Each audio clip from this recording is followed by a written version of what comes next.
Hello guys, আমি এসে গেছি ভিক্টোরিয়া এবং বিড়লা তারামণ্ডলের কাছাকাছি, অ্যাকচুয়ালি শেক্সপিয়ার সরণি রোডের পাশে। আমি যে পার্কটা দেখাচ্ছি, প্রাক্তন প্রধানমন্ত্রী ইন্দিরা গান্ধী স্ট্যাচু রয়েছে সেই পার্কে। ওই যে ট্যাক্সিটা ঘুরে গেল, বাসের বাম সাইডে চলে গেল থিয়েটার রোডের সামনেই বাসটি আছে দাঁড়িয়ে। ইন্দিরা গান্ধী স্ট্যাচুটির কাছে নিয়ে যাব আপনাদেরকে। তার আগে এই জায়গাটা খানিকক্ষণ দেখিয়ে নিই। দেখুন, বাসটা যাচ্ছে ধর্মতলার সাইডে, আর একটি বাস দূরে দাঁড়িয়ে আছে। ছোট ছোট গাড়িগুলো যাচ্ছে ডান সাইডে।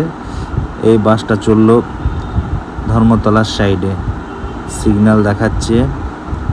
ওই যে কালো গাড়ি চলে গেল, তারপরে আবার কালো গাড়ি চলে গেল, ওইটা আপনার ভিক্টোরিয়ার সাইডে গেল। আর পিছনটায় যে তারামণ্ডল, বিড়লা তারামণ্ডল, সাদা মন্দিরের মতো গোলাকার, কিংবা ছাতার মতো বলা যায়, হ্যাঁ ছাতার মতো, ওই ঘরটি বিড়লা তারামণ্ডলের ওই সাইড থেকে গাড়িগুলো আসছে। থিয়েটার রোড ক্রস করে চলে যাচ্ছে ধর্মতলার দিকে। ওই যে গাছটা আছে, যে বড় বাসটা গেল, তার ওই সাইডে অপোজিটে বাম সাইডে থিয়েটার রোড। এই যে আবার একখানি গাড়ি চলে এলো, পরপর অনেকগুলো গাড়ি, বড় বাস। আর এখানে কিছু জনগণ গন্তব্যস্থলে যাওয়ার জন্য হাজির। আর একজন ব্যক্তি আমার ক্রসিং করে চলে গেল, আমিও যাচ্ছি ঠিক প্রধানমন্ত্রী ইন্দিরা গান্ধী স্ট্যাচুর কাছে। এই যে বোর্ডে লেখা রয়েছে।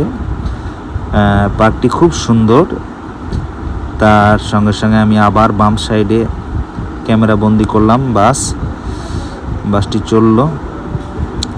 আর এই যে সব ইন্দিরা গান্ধী স্ট্যাচুটা যেখানে রয়েছে প্রধানমন্ত্রীর, সেই পার্কটাকে পুরোটা ঘুরিয়ে দেখিয়ে দিলাম। আবার একবার দেখাবো।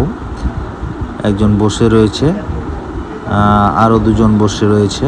ইন্দিরা গান্ধী স্ট্যাচুর পিছন দিকে যে বড় বিল্ডিং, ওইটাই কলকাতা বুকের সবচেয়ে বড় বিল্ডিং, দ্য 42। একদম কানের বাম সাইডে, ইন্দিরা গান্ধী প্রধানমন্ত্রীর কানের বাম সাইডে ওই কোণাতে শুরু করে যে বিল্ডিংটা।